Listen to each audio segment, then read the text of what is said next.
कबीर परमात्मा है। अभी तक हमारे को परमात्मा निराकार बताया गया, परमात्मा साकार है, वो मनुष्य सदृश है। जिन महापुरुषों ने परमात्मा का साक्षात्कार हुआ उन महापुरुषों ने आंखों देखा भगवान का सारा विवरण अपनी अमृतवाणी में किया। वो एफिडेविट अपने लिख कर चले गए, कबीर इज गॉड। वो कबीर परमात्मा है जो धानक दुल्हा रूप में आया था। तो उनमें से आदरणीय गरीबदास साहिब जिसकी अमरवाणी दास आपको रह रहकर सुनाता है, गरीबदास जी भी उनमें से एक प्रत्यक्ष दृष्टा संतों में से हैं। उन्होंने बताया कि हम सुल्तानी नानक तारे दादू को उपदेश दिया, जात जुलाहा भेद न पाया, वो काशी माहे कबीर हुआ। अब पुण्यात्माओं, अभी मीराबाई का प्रकरण थोड़ा अधूरा रह जाता है। मीराबाई जो है पहले प्रथम रविदास जी से उपदेश लिया, फिर रविदास जी ने उसको स्पष्ट बता दिया कि ऐसे ऐसे कहानी थी, अब तो आपने कल्याण चाहिए बेटी, ये परमात्मा आ रहे हैं, कबीर जी से उपदेश ले। अब मीराबाई घर से निकल गई थी, वृंदावन में चली गई। वृंदावन में श्री कृष्ण के लिए नहीं गई थी, क्योंकि घर में तो उसका रोज कोई न कोई समस्या पैदा वो कर ही रहा था। उसने सोची ये भक्ति नहीं करने देगा मेरे को, तो वहाँ जाकर वृंदावन में रहने लगी। वहाँ परमात्मा कबीर जी फिर प्रकट हुए, रविदास जी को साथ लेकर गए। वहाँ ये नहीं दिखा कि हम मीराबाई के लिए आए हैं, कहीं और बैठ कर सत्संग करने लग गए। मीराबाई भी चली गई, उन्हें देख लिया गुरुजी आए हैं, गुरुजी के चरण छुए। उन्होंने पूछा बेटी यहाँ कैसे, कि महाराज ऐसे ऐसे आगे मैं तो उस निकम्मे राजा को छोड़े, राजा के लोग को छोड़े, राज को त्याग गई, वहाँ मेरे को बहुत दुखी कर रखा था। तो वहाँ कई दिन रुके परमात्मा। रविदास ने कहा बेटी तेरा सौभाग्य, नाम ले ले परमात्मा से। मीराबाई ने फिर सत्संग सुना, सारा विचार ज्ञान देखा, फिर कबीर परमेश्वर से उपदेश लिया। फिर वो कहते मीरा जी को फिर सतगुरु मिले कबीर। इस प्रकार मीराबाई का उद्धार हुआ।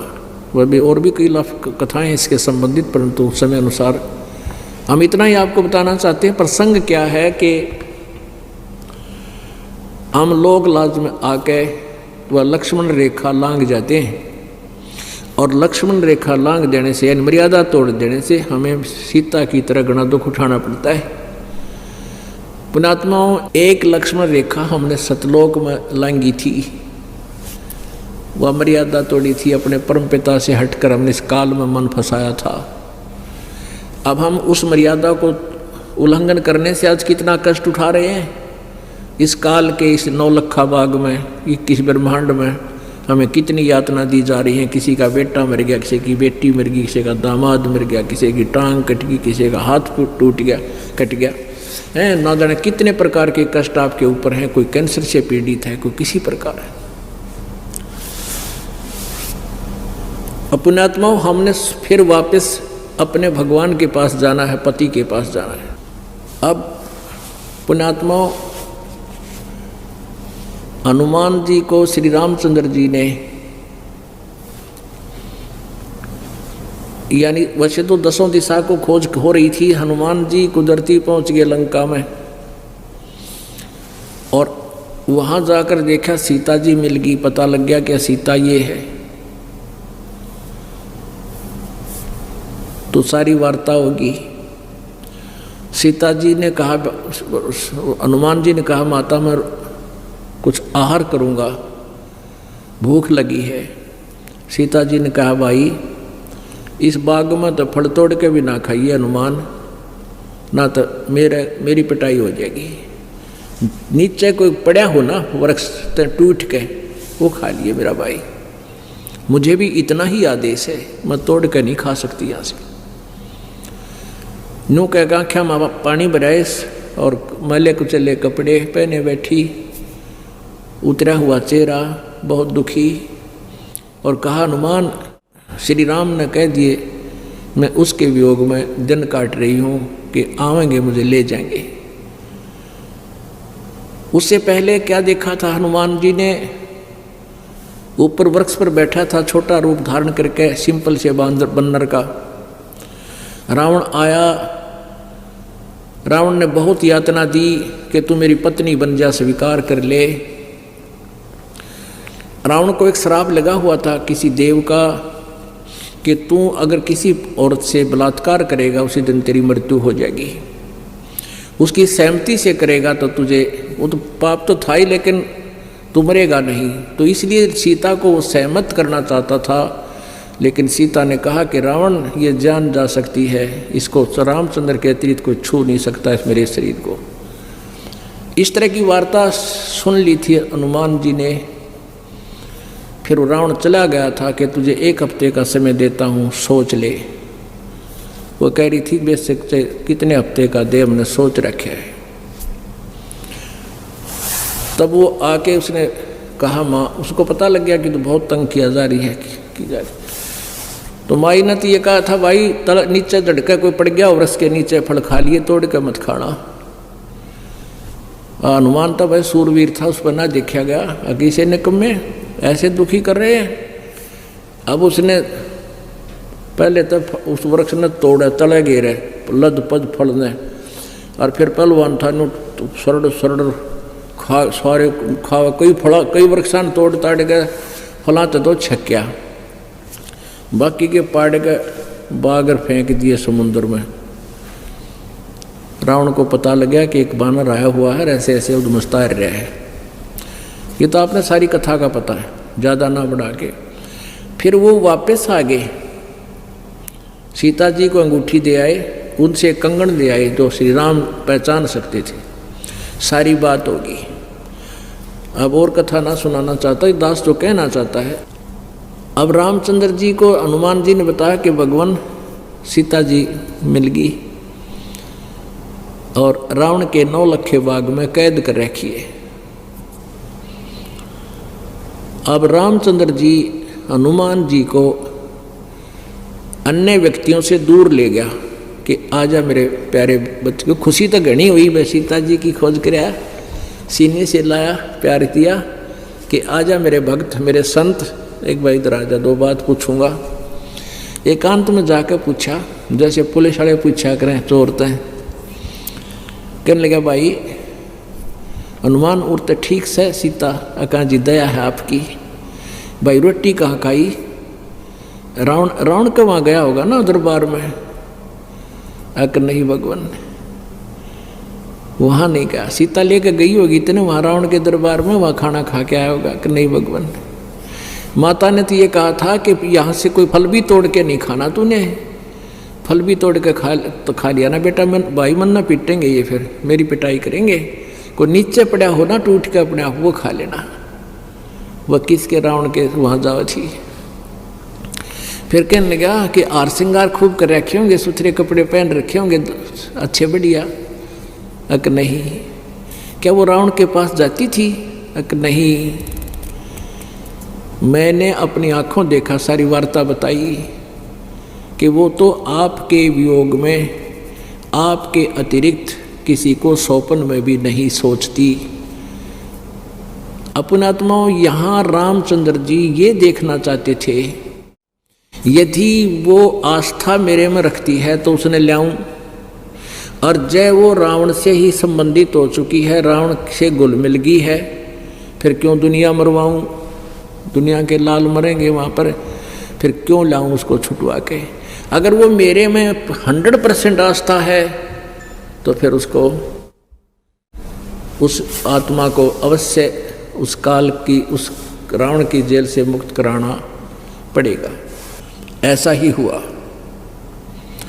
अब पुण्यात्माओं, हम यहाँ उस काल के लोक में फंस गया के, और अभी तक हम तो अज्ञानता, मालिक को पता है कि हम अज्ञानता से इनको अपना मालिक मान बैठे थे। अब पता लग गया कि ये हमारे स्वामी नहीं हैं, यहाँ हमारा वो पति नहीं है, ये हमारा पति सतलोक में है, और वो हमें तभी ले जाएगा जब हम उसके अंदर सीता की तरह आस्था कर लेंगे। हम पति भर्ता पद से गिरे थे, हम पुनः उसी स्थिति में आ जाएंगे जैसे हम काल में आस्था इतनी कर ली थी इस ज्योति निरंजन में, हम अपने मालिक से भी विमुख हो गए थे, एक नहीं मानी उनकी। इतनी प्रबल इसमें आस्था थी, इतनी ही प्रबल आस्था अब हमारी उस परम पिता में हो जाएगी, तब वो हमें यहाँ से लेकर जाएगा। तब इस रावण के 9 लखे बाग से हमें रावण की कैद से, इस काल की कैद से छुटवाएगा, अन्यथा बात बने को नहीं। तो पुण्यात्माओं परमात्मा कहते हैं, अभी आपने संतों की वाणी भी सुनी है कि जो पतिव्रता पति तैराती, आन पुरुष नहीं भावे, बसे पी हर में सुरत प्रीतम में, नो कोई ध्यान लगावे। कि हमारी आस्था इस तरह होनी चाहिए अपने परम पिता में, जैसे लड़की का विवाह हो जाता है, फिर वो अपने मायके जाती है, महीने 2 महीने अपने पति के साथ रह के, अब वो अपने घर पे अवश्य रहती है, किसी को पता नहीं वो के मन में रखती है, उसका एक पल भी ध्यान अपने पति से नहीं हटता, वो वहाँ की सारी सीनरी उसके सामने घूमती रहती है। जो पति भरता पति से राती, आन पुरुष नहीं भावे, पति भरता के मन में दूसरा पति नहीं सुहाया कर, दूसरा पुरुष नहीं सुहावेगा। सुहाने का मतलब ये नहीं है कि वो किसी का आदर सत्कार नहीं करती पति भरता, लेकिन पति रूप में उसके मन में भी नहीं आता ये कि और कोई पति बने, यानी और कोई पुरुष न, ऐसी भावना नहीं बनती। यहाँ तो इसी प्रकार कहते हैं, जो पति भरता पति से राती, यानी पति से लीन है, संबंधित है, आसक्त है, और आन पुरुष नहीं भावे। आत्मा इतना स्वभाव, जैसे कोई बीमार हो जाता है और रोटी कोई खाना चाहता है, उसको आवे भावे कोई ना, उल्टी पड़ना हो जाए, ऐसा स्वाभाविक आपका मन बनेगा।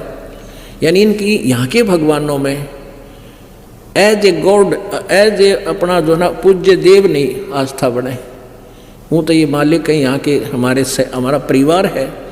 जैसे एक पति भरता लड़की पत्नी सह परिवार में रहती है, ज्वाइंट फैमिली में, जेठ है, जेठानी है, देवर है, देवरानी है, ननंद है, सास है और ससुर है, तो उन सबका यथोचित आदर सत्कार करती है।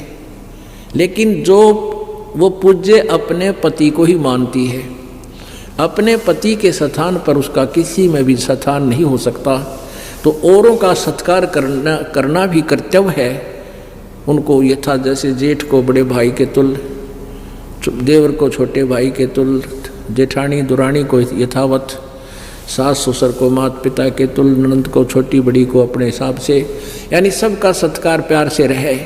लेकिन जो आस्था अपने पति में वह किसी में नहीं हो, सोपन में भी, तो वो ऐसा होता पतिव्रता के मन में जैसे किसी ने बुखार आ गया हो और उसको कह ले खाना खा ले, उल्टी गिरन हो जा, जी परखी नहीं जा, तो ऐसा स्वभाव बनेगा आपका। तो ऐसा स्वभाव बनेगा, अन्य भगवानों के प्रति आपकी आस्था कति नहीं रहेगी, मन में भी नहीं आवे, इन्हों सोच भी नहीं सकते कि इनसे मैं कुछ मांग लूँ, यानी इनसे पति वाले कर्म कर लूँ। करने का भाव है कि हम अपने मालिक परमात्मा से ही मांगे, जो मांगे, जो कुछ भी चाहें उसी से अपनी पूर्ति करें, तब हम पति भरता बनाएंगे। और फिर कहते हैं, पति भरता जमी पर जो जो धर है पावे, समर्थ झाड़ू देते हैं, ना काटा लग जावे। पति भरता यानी ऐसी प्यारी आत्मा जो एक परमात्मा कबीर जी के अतिरिक्त किसी को सौंपन में भी नहीं सोचती, फिर वो अपने जीवन रूपी सफर में जब चलती है, वो समर्थ, वो पूर्ण परमात्मा, वो कबीर परमेश्वर उसके जीवन रूपी सफर में कांटों को बुहारता है, वो पाप कर्म रूपी कांटों को सब साफ करता चलता है, कहीं मेरी प्यारी आत्मा को कोई कांटा ना चुभ जा, कोई कर्म का दंड ना लग जा। कहते हैं इस प्रकार अपने परम पिता में ध्यान। नमस्कार सर। नमस्कार सर, क्या नाम है आपका? हरिवंश राय मधुकर। सर, आप कहाँ से आए हैं? हम बिहार वैशाली जिले से कटहरा ग्राम से आए। सर, आप क्या काम करते हैं? हम तो ऐसे कलाकार थे, आकाशवाणी पटना रेडियो स्टेशन से लोकगीत गाते थे, दूरदर्शन से भी हम लोकगीत गाते रहे हैं। अभी इन दिनों हम अध्यात्म से जुड़ गए, तब से ये हम गाना बजाना छोड़ दिया। सर संत रामपाल जी महाराज जी से नाम दीक्षा लेने से पहले आप क्या भक्ति साधना करते थे? हम अध्यात्म से जुड़े हुए थे और प्रभु परमात्मा के पाने की चेष्टा से, लगन से मैं कई मत पथ में गया, जहाँ हमको इस जिज्ञासा से गए कि हमको प्रभु परमात्मा की जानकारी होगी। और इस कारण से मैंने रामानंद स्वामी के पथ में, वो देहात में चलने वाले बचन वंश कबीर पंथी में और आर्य समाज में, या वो बाल योगेश्वर जी में, सतपाल जी में, ठाकुर अनुकूल चंद जी के सत्संग में और प्रजापिता ब्रह्मा कुमारी के सत्संग में, कई स्थानों पर हम लगभग 13 मिशन में घूमे परमात्मा के दर्शन के लिए। लेकिन कहीं से हमें कुछ प्राप्ति नहीं हुआ। कोई तो आंख बंद करने को कह दिया, कोई कहा ध्यान लगाओ, कोई कहा कर्म नेवली करो, कोई कुंडलियां जागृत करने को कह दिया, किसी ने कहा कि वो नाक के ऊपर दोनों दृष्टि जमा करके देखो, भगवान का दर्शन होगा। बहुत हम परेशान में पड़ गए, देखा कि हर जगह वही बात है, ठगी की बात हो रही है। तब हमें कान में एक शब्द मिला निरंकारी मिशन का। जो निरंकारी मिशन 1992 में बहुत कम जत्थे में था, और उस समय जब हमारे ध्यान में आया निरंकारी मिशन, तो उसमें हमने जाकर के ज्वाइन किया। ज्वाइन करने के बाद में हमें जो ज्ञान दिया गया, कहा गया कि यहाँ प्रभु परमात्मा का दर्शन होता है, और इसी जिज्ञासा से हम उनके पास जाकर के बैठ गए। पहले तो उन्होंने 5 प्रण कराया और कहा कि ये 5 प्रण के बाद प्रकृति का वो नाम गिनाया, सूरज चांद सितारे ये सब भगवान नहीं है, और ये तन मन धन सब परमात्मा का है। और उसके बाद उन्होंने परमात्मा का दर्शन बताया, कहा कि धरती से आसमान तक जो ये खलिया जगह देख रहे हो, ये खाली जगह है, इसी को निरंकार कहते हैं। यही तो निरंकार है, यही ब्रह्म है, और इसको जो जान जाता है वो ब्रह्मन हो जाता है। ब्रह्म जानाति ब्रह्मणा, ये जो वेद में लिखा हुआ है, शास्त्र में लिखा यही है। गीता में भी कहा गया है कि ये इसको कोई औजार नहीं काट सकता, बताओ खलिया को कौन काटेगा, ये बम इसको कौन मारेगा, ये किसी तरह से नाश नहीं होता है, यही परमात्मा है। और इसी को मैं सच्चा मान करके इसकी भक्ति करने लगा। और सन 1992 में मैंने 27/12/92 को ज्ञान लिया था, और 24 साल तक इस भक्ति में लगा रहा। इस दौरान में मैंने अपने संपूर्ण वैशाली जिले में लगभग 24 ज्ञान केंद्र खोला, और ज्ञान प्रचारक हमारे साथ होते थे, और मैं प्रचार का काम करता था पूरे बिहार में। कटिहार, वो ठाकुरगंज, पूर्णिया, वो सहरसा, मधेपुरा, गंगटोक और सिक्किम, करसियांग, नेपाल के देशों में भी हम जनकपुर और शबैला, वो धनुखा, ये और शिवनगर, परसा जिला, मलंगमा, सरलाही जिला, इन सब क्षेत्रों में मैं जाकर के काफ़ी इसका प्रचार किया। और लगभग 18 सत्संग तो अपने वैशाली जिला में बनाए, लगभग 10 से 12 हज़ार लोगों को मैंने प्रभावित करके उनको इस ज्ञान से जोड़ा। सर अभी आपने बताया कि आपने 24 ज्ञान केंद्र खोले, तो सर आपने किस पंथ के 24 ज्ञान केंद्र खोले थे? हमने 10 से 12 हज़ार लोगों को ये ज्ञान से प्रभावित करके निरंकारी मिशन के संस्था से जोड़ दिया। सर आपने बताया कि आप 24 साल तक निरंकारी मिशन से जुड़े रहे, तो सर इस 24 साल में आपको क्या ज्ञान की अनुभूति रही है? सर इसमें हमको मिला जुला कर कोई अनुभूति नहीं हुई, और न मैंने कुछ देखा, और न इसके हमको कुछ लाभ भी प्राप्त हुए। ऐसे ही हम भजते चले जा रहे थे, और उसमें एक साधारण मंत्र था, तू ही निरंकार, मैं तेरी शरण हाँ, मैनू बख्श लो। यही जपते जपते मेरा 24 साल का समय निकल गया, लेकिन इससे कुछ लाभ नहीं हो सका। विगत 19 जून 2017 को मैं बड़ा सख्त बीमार पड़ गया। बीमार पड़ने का कारण हो गया मेरे पास डायबिटीज़ का बीमारी, जो 600 चीनी बराबर रहता था, और उसके बाद ब्लड प्रेशर था, लीवर में सूजन था, किडनी में भी दाग था, और पित्त की थैली में ये पथरी था 13 mm का, जो हमें बहुत कमज़ोर कर दिया था। डॉक्टर लोगों के पास हम गए, कहीं से हमको कोई इजाफा नहीं मिल पाया। मैंने 48,000 रुपया खर्च करके बाद, और धराशायी हो गए थे, बिछावन से उठ नहीं पा रहे थे। उसी पर हम पड़े थे, 5.5 महीना हो गए। और जिस मिशन को हमने इतना लोगों को जोड़ कर लगभग 24 साल में 50 लाख रुपया मंडल को भेज दिया, प्रणामी का पैसा, लेकिन उनको खबर हुई, लेकिन कोई आदमी हमको देखने तक नहीं आया, खोजने तक नहीं आया कि कहाँ ये मधुकर जी पड़ा है, जबकि उस मिशन में हम एक मुखी के पद पर थे और गुरगद्दी पर बैठ कर के 3-3 घंटा प्रवचन करते थे और लोगों को प्रभावित करते थे और ज्ञान दिलवा करके उसको उनसे जोड़ते थे। किसी ने नहीं देखा। इस क्रम में मैं दूर दूर जगहों पर जाकर के और सत्संग प्रवचन किया करता था।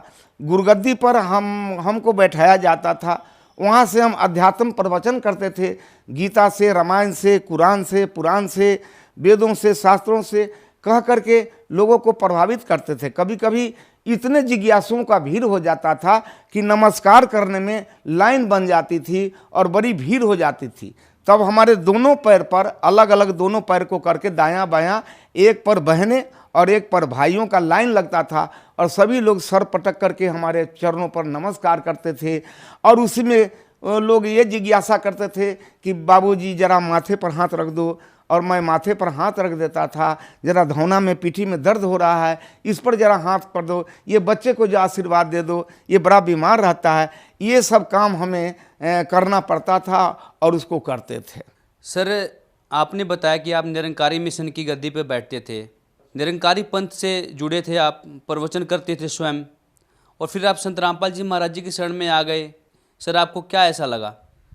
निरंकारी मिशन में तो बहुत सारे लोग ने हमारे दुख को मेरे कहने पर जाना, लेकिन उसमें मेरा कोई इलाज नहीं हो सका। और वहाँ तो बड़ी बड़ी औषधालय भी खुली हुई है, क्या क्या है, लेकिन हमको कोई सहारा कहीं से कुछ नहीं मिला। और डॉक्टरों से परेशान होकर के हम बिल्कुल निराश हो गए थे और धाराशायी होकर के बेड पर पड़े हुए थे। 5.5 महीना हम लगातार बेड पर ही पड़े रहे, जहाँ पैसे के अभाव में दवा भी नहीं खा पाते थे और हमें खाना भी नहीं खाने का इच्छा होता था। केवल पानी पी के, दूध पी के, एक आध रोटी किसी तरह से खा करके हम पानी पी लेते थे। इसी बीच में हम सोचे कि अब हम नहीं बचेंगे। एक साथी मेरा पंजाब रहता है, वो जब लौट के घर गया तो हमसे भेंट करने गया। जाने के बाद कहा कि आपने कैसी हालत बना ली, बताइए, भगवान का भक्ति करते हैं, ये हालत आपका बन गया है, तो ये कैसे हो गया? हमने कि ऐसे ही हो गया, अब हम क्या करें। तो उन्होंने एक किताब हमको दिया पढ़ने के लिए, और वो किताब का नाम था ज्ञान गंगा। ज्ञान गंगा किताब हम पढ़ने के काबिल भी नहीं थे, इतने कमज़ोर हो गए थे। मैंने कहा कि हम किताब तो नहीं पढ़ सकते, ज़रा तुम ही पढ़ के सुनाओ तो अच्छा रहेगा। तो वो 3 रोज आकर के हमको किताब का कहीं कहीं का कोई चैप्टर पढ़ के सुनाया। हमको बहुत अच्छा लगा। अब किसी की किडनी खराब है और उनका डॉक्टर इनकार कर रहा है, कहता है 4 लाख रुपए लगेंगे, और वो बताना है कि नहीं मेरा किडनी ठीक हो गया सतगुरु रामपाल जी की कृपा से। किसी का लीवर खराब है, किसी के स्तन में घाव है, ममाद निकल रहा है, परेशान है, किसी के पेट में दर्द है, लगता है कोई भीतर दांत काट रहा है।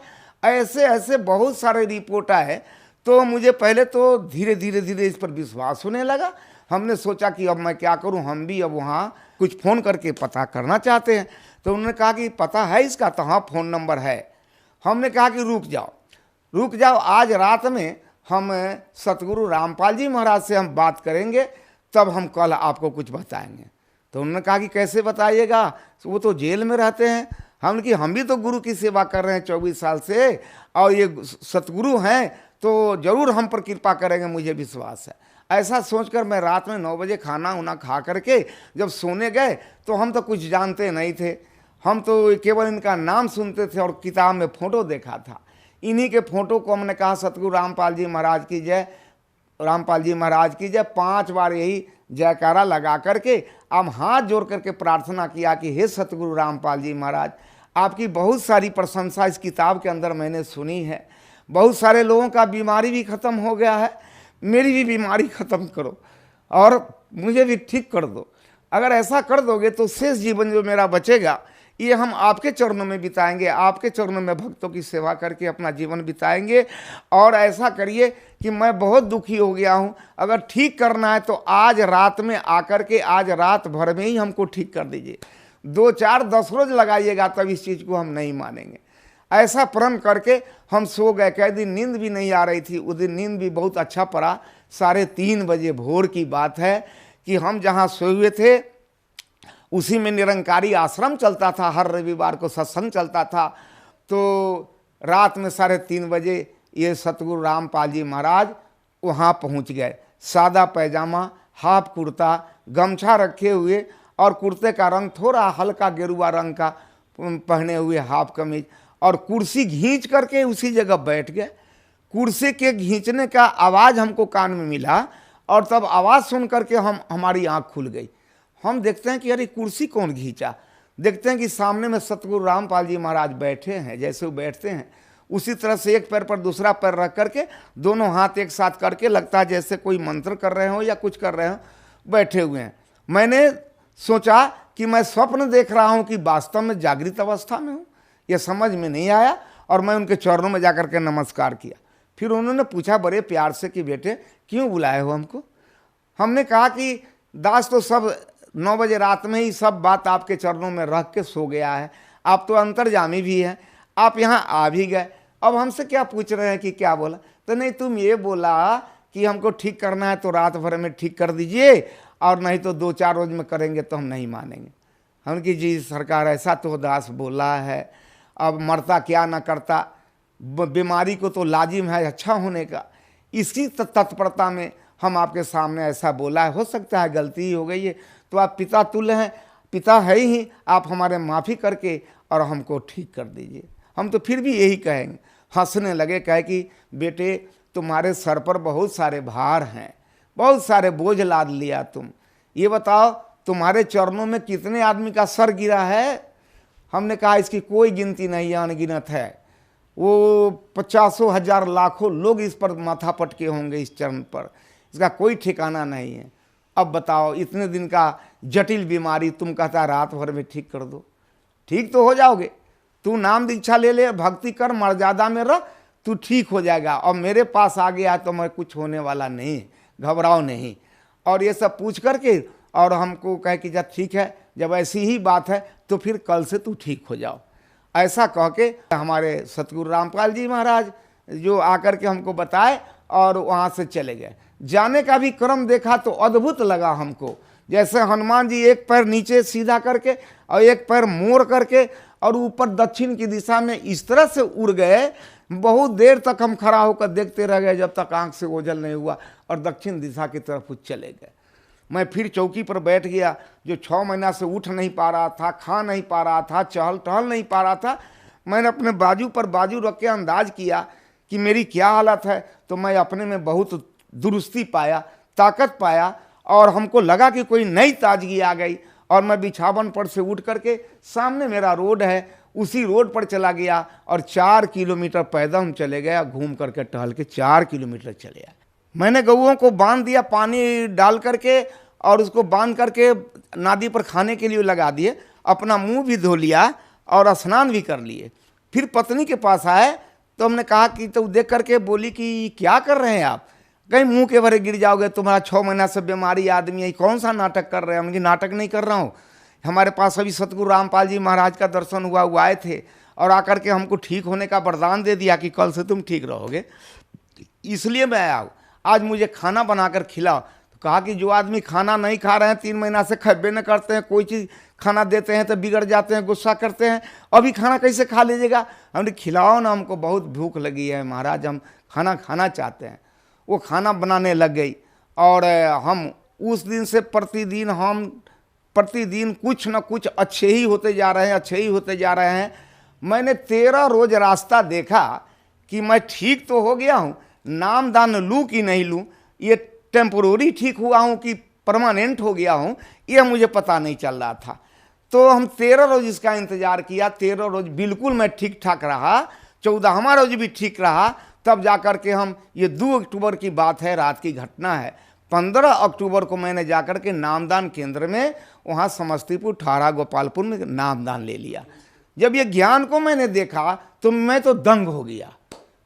वो जहाँ जहाँ लोग बताते थे, किसी ने कहा कि ये श्वास चल रहा है ये भगवान है, किसी ने आंख जांच दिया कहा इसमें लाइट आता है सो भगवान है, किसी ने ऊपर ताकने को बताया, किसी ने कान मूंदने को बताया, और यहाँ जो ज्ञान बताया गया कि नहीं नहीं प्रभु साकार है और इसको तू देख लो। जब इस ज्ञान को मैंने देखा तो मैं दंग रह गया और हक्का बक्का हो गया कि दुनिया में कैसे कैसे लोग किस किस तरह के भगवान दिखलाते हैं, न जाने कहाँ कहाँ से चुन चुन करके कैसे कैसे भगवान लेकर के दिखलाते हैं। कोई नकली भगवान दिखलाते हैं, कुछ करते, सब को देखते देखते हमको यहाँ समझ में आया कि असली भगवान ये है। और उन्होंने कहा कि कबीर इज गॉड, यही है कबीर, इसको देखो। और इसका प्रमाण ऋग्वेद में बताया, और इसका प्रमाण अथर्ववेद में बतलाया, इसका प्रमाण गीता में भी बतलाया, इसका प्रमाण वो शास्त्रों में बतलाया, उपनिषद तक में बतलाया, और देवी भागवत पुराण में भी बतलाया। सबको समझा बुझा करके सत्संग करा करके तब मुझे ज्ञान दिया। और ज्ञान लेने के बाद मैं बड़ा प्रसन्न हुआ। मेरे कलेजे में ये पित्त के थैली में जो पत्थर था, वो पत्थर का दर्द कभी कभी हमको होता था। जब हम सेकेंड बार पेशी में यहाँ आए हिसार फरवरी महीने में, तो वहाँ से हम चले आए। ट्रेन में हमको वो दर्द होने लगा, दर्द से हम बेचैन हो गए। हम किसी तरह से हिसार पहुँच गए, वहाँ पेशी लगाए। लौटने के बाद भी हमको खाने की इच्छा नहीं हो रही थी। हमको लगा कि फिर पहले जैसा बीमारी हो गया और ये दर्द हो गया। हमारे साथ के लोग बहुत खाने को प्रयास किया, हम ये कुछ नहीं खाएंगे, मेरा तबीयत ठीक नहीं है। जब दिल्ली से बिहार जाने के क्रम में 5-6 स्टेशन जब आगे गाड़ी बढ़ गई कानपुर के लगभग, तो रात में एकाएक वो रामपाल जी महाराज सतगुरु फिर ट्रेन में आए। और मैंने देखा कि वो आए। आने के बाद में लगता था कि वो किसी को खास व्यक्ति को खोज रहे हैं। आते आते मेरे बेड के पास चले आए। सीट पर मैंने खिड़की की तरफ सिर करके सोया हुआ था, चित्त पड़ा हुआ था। वो सीधे दोनों हाथ को इस तरह से बनाए हुए आए और मेरे कलेजे में दोनों हाथ को घुसेड़ दिया। जब हाथ इसमें घुसेड़ दिए तब हम देखते हैं कि नहीं, एक खुला मड़ई में हम पड़े हुए हैं, मेरा लाश पड़ा हुआ है, और उसमें से हम निकल कर 2 हाथ की दूरी पर अलग बैठे हुए हैं, और मेरे लाश में ये दोनों हाथ समा दिया। वैसा वैसा वहाँ 5-6 लाश और पड़ी हुई थी, जिसको देखकर यह प्रतीत होता था कि मेरे बाद इन सब लाशों का भी ऑपरेशन होगा। दोनों हाथ निकाल करके वो ये क्या कहते हैं, शकरकंद के कच्ची काटा हुआ जैसा, बहुत थाक जैसा, एक थाक निकाल करके इधर रख दिया, इधर से निकाल कर थाक इधर रख दिया, और दोनों को खूब मलमल करके, और उसमें से लार जैसा लस्सेदार उसमें से झाग निकाले, बोतल में पानी रखे हो तो बोतल से पानी रख के मलमल के, और सबको साफ किया। जेब से रुमाल उजला निकाल करके सबको एक एक करके पोंछ को फिर थकिया करके पोंछ कर, और मेरे कलेजे में बाएं साइड में फिर थकिया दिया। इधर वाला भी पोंछ कर दाहिना साइड में थकिया दिया, और उंगली से ऐसा ऐसा ऐसा ऐसा करके मानो जैसे सिलाई कर दिया। और सिलाई करके हाथ से इस तरह से पोंछ दिए तो वो घाव भी लगा, ख़त्म हो गया। सुबह में हम उठे, लोग पूछे कि मधुकर जी आप रात खाना नहीं खाए, आप कुछ खाओगे? हमने यहाँ खाएंगे, इच्छा है? हमने की बहुत इच्छा है। क्या खाओगे? हम जो खिला दो, भात खिला दो, दाल खिला दो, वो रोटी सब्जी खिला दो, चिवड़ा दही की, जो खिलाओगे हम खाएंगे। लोग कहने लगे कि आप कोई चीज़ खाना नहीं चाहते थे, अभी सब कुछ खाना चाह रहे हैं, ये कैसे हो गया? तो हमने कहा कि नहीं नहीं, अब जो बीमारी मेरा था ये सतगुरु रामपाल जी की कृपा से ये अब ख़त्म हो गया, हमको अब लगता है ख़त्म हो गया। तो मेरे चलते ये लोग रोहतक में गाड़ी पर से उतर गए। हमने बड़ी भूख लगी है, खिलाओ। तो रोहतक के स्टेशन पर उतर गए, और हमको प्लेटफार्म पर और लोगों को छोड़कर ये लोग आश्रम में गए, और वहाँ से मेरे लिए प्लेट दाल भात तरकारी सब्जी सब ले करके आए। और मैंने भरपेट भोजन किया, दाल भात तरकारी सब्जी खाया। वहाँ से हमें चैन आ गई। फिर लौट करके गए तो रास्ते में ये लोग फिर पटना में दही चूड़ा भी खिलाया, भूजा भी खिलाया, सारे सामग्री को खिलाया, और उस दिन से हम बिल्कुल ठीक हो गए। अब हमको लगता है कि वो दर्द भी हमको अब स्वप्न के रूप में भी कोई महसूस नहीं होता है कि दर्द हो रहा है या नहीं हो रहा है। वो लगता है ही नहीं, वो पत्थर उथर सब खत्म है सतगुरु रामपाल जी महाराज की कृपा से। सर एक बात बताइए, आप 24 साल से निरंकारी मिशन से जुड़े हुए थे, यहाँ तक कि आप गुरुपद पे थे और आप वहाँ पर प्रवचन भी देते थे, लेकिन फिर आप संत रामपाल जी महाराज के शरण में आए। संत रामपाल जी महाराज जी के ज्ञान में और निरंकारी मिशन के ज्ञान में आपको क्या भिन्नता नजर आई सर? निरंकारी मिशन के ज्ञान में और ये संत रामपाल जी के महाराज के ज्ञान में बहुत अंतर आया, क्योंकि यहाँ स्पष्ट रूप से बताया जाता है, और वहाँ एक मानने की बात कही जा रही है कि मानो, ये मान लो कि यही भगवान है, यही खलिया है सो भगवान है। और यहाँ जानने की बात कही जाती है कि जानो कि ये भगवान है। यहाँ दिस की बात है, यह की बात है, वहाँ दैट की बात बताई जा रही है कि वह भगवान है। अब पता नहीं वो कहाँ है, सातवां आसमान के ऊपर है या नीचे है, क्या है नहीं है, कुछ भी नहीं है। सर, जो श्रद्धालु आपको देख रहे हैं और जो श्रद्धालु निरंकारी मिशन से अभी भी जुड़े हुए हैं, आप उन्हें क्या संदेश देना चाहते हैं? जैसे कि दास 24 साल अपने जीवन का मूल समय, जवानी का समय इस निरंकारी मिशन में फंस करके कहाँ कहाँ अपने पूरे बिहार के बाहर भी, नेपाल के देशों में भी जा कर के कई जगह स्थानों पर जाकर के प्रचार प्रसार किया। अपना जीवन तो गंवाया लेकिन अपनी खुद रक्षा नहीं कर सका। आप लोगों को मालूम है, अच्छी तरह आप जानते हैं कि पिछले वर्षों में निरंकारी मिशन के प्रवर्तक सम्राट मुखिया जो जिनके द्वारा ये सत्संग का कार्यक्रम चल रहा था, वो खुद ही ये डेनमार्क में 4 चक्के गाड़ी पर एक्सीडेंट होकर के मर गए। दास को बड़ा झटका लगा कि जिनके भरोसे पर मैं मोटरसाइकिल चलाता हूं और उनका नाम लेता हूं कि हे परमात्मा आप मेरी रक्षा करो, आप मेरी रक्षा करना, उनके नाम पर मैं खुद गाड़ी चलाता हूं और जो गाड़ी से एक्सीडेंट करके मर गए तो मेरा क्या होगा, मेरी रक्षा कौन करेगा। और मेरे जेहन में ये बात आया कि जो स्वयं का मक्खी नहीं उड़ा सकता वो मेरा कुकुरमाची क्या उड़ा देगा। और बड़ा ठेस पहुंचा मुझे और तब से मैं संकल्प लिया कि नहीं नहीं नहीं, इस मिशन को तो कल छोड़ना है।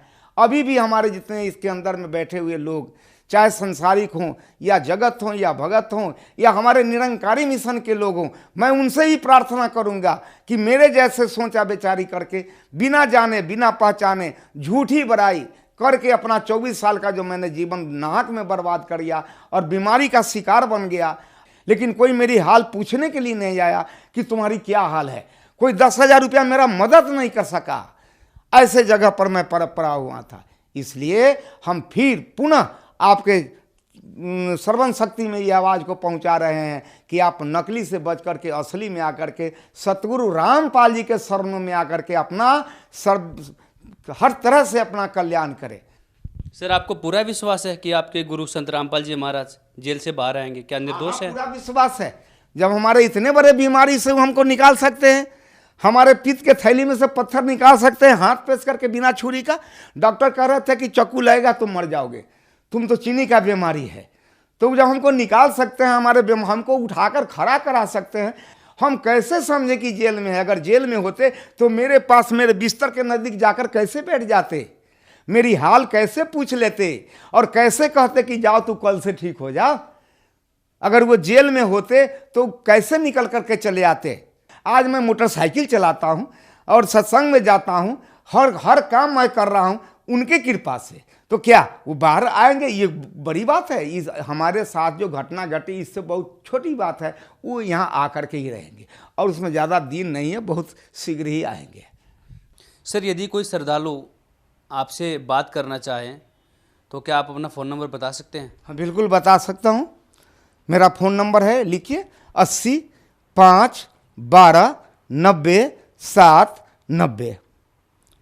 सर, संत रामपाल जी महाराज जी से यदि कोई श्रद्धालु नाम दीक्षा लेना चाहे तो कैसे ले सकते हैं? ले सकते हैं। अभी उनके बहुत सारे चैनल चल रहे हैं, जिस चैनल पर इनका प्रोग्राम बराबर होते रहता है, शाम में होता है, दोपहर में होता है, तो आप उस पर ध्यान देंगे तो चैनल चलते हुए वो नीचे में उनका फ़ोन नंबर आता है, जहाँ जहाँ उनका आश्रम, सतलोक आश्रम, और उसका फ़ोन नंबर उस पर नीचे लिखा रहता है।